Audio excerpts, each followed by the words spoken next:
హెయిత్ group వారి group park Spanish model triplex Vilas Dundigal Gagillapur. మరిన్ని వివరాలకి ఈ కింద నంబర్ని సంప్రదించండి.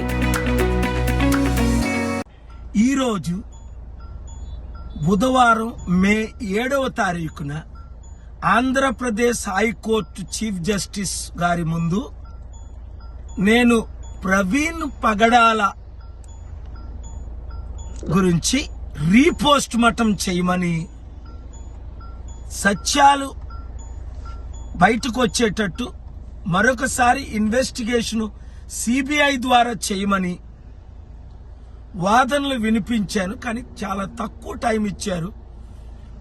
మరలా జూన్ 17వ తారీఖు పోస్ట్ చేశారు. నేనన్నా, సార్ అప్పటికి దుమ్ములు తప్ప ఏముండవు, ఇప్పుడు జరిగిన ఇన్వెస్టిగేషన్ కరెక్ట్గా జరగలేదని, పోస్ట్ మార్టం ద్వారా 18 గాయాలు ఉన్నాయని, అనేక విషయాలు నేను గత 2 సార్లు, ఇది 3వసారి నేను చెప్పినప్పటికీ అనేక కేసుల్లో వారు బిజీగా ఉండి, పాపం ఢిల్లీ నుంచి చిదంబరం గారని ఫార్మర్ హోమ్ మినిస్టర్ వస్తే ఆయన ఒక్క కేసు పబ్లిక్ ఇంట్రెస్ట్ లిటిగేషన్ కాకపోయినప్పటికీ 2 గంటల 15 నిమిషాలు విన్నారు.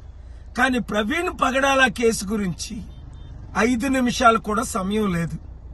న్యాయం జరగాలి అని దేశ విదేశ నాయకులు, నేను అమెరికాలో ఉన్నవారు కూడా కోరుతున్నారు. అయినప్పటికీ ప్రార్థించండి, పోరాడుదాం. రాజ్యాధికారం మనకు వస్తేనే ఈ దేశం బాగుపడుతుంది, రాష్ట్రాలు బాగుపడతాయి. నేను ఇప్పుడు అనంతపూర్ వెళ్తున్నాను. రేపు ఉదయం 10:30 గంటలకు అనంతపూర్ ప్రెస్ క్లబ్ లో ప్రెస్ మీట్ లైవ్ ఇవ్వండి. ఆర్డిటి అనే ఒక పెద్ద సంస్థ, మంచి సంస్థ మూసేసి దాని 1000 కోట్లు ప్రాపర్టీస్, రాయలసీమ అంతా వారు ఎన్నో మంచి కార్యాలు చేశారు. దాని కొరకు న్యాయం చేయడానికి నేను పోరాడుతున్నాను. నాతో కలిసి పోరాడండి. రాష్ట్రాలని, దేశాన్ని రక్షిద్దాం. Thank you very much. మరిన్ని వీడియోస్ కోసం ఛానల్ ని సబ్స్క్రైబ్ చేయండి. లేటెస్ట్ అప్డేట్స్ కోసం వాట్సాప్ ఛానల్ ని ఫాలో అవ్వండి. ఆ లింక్ డిస్క్రిప్షన్ లో ఉంది.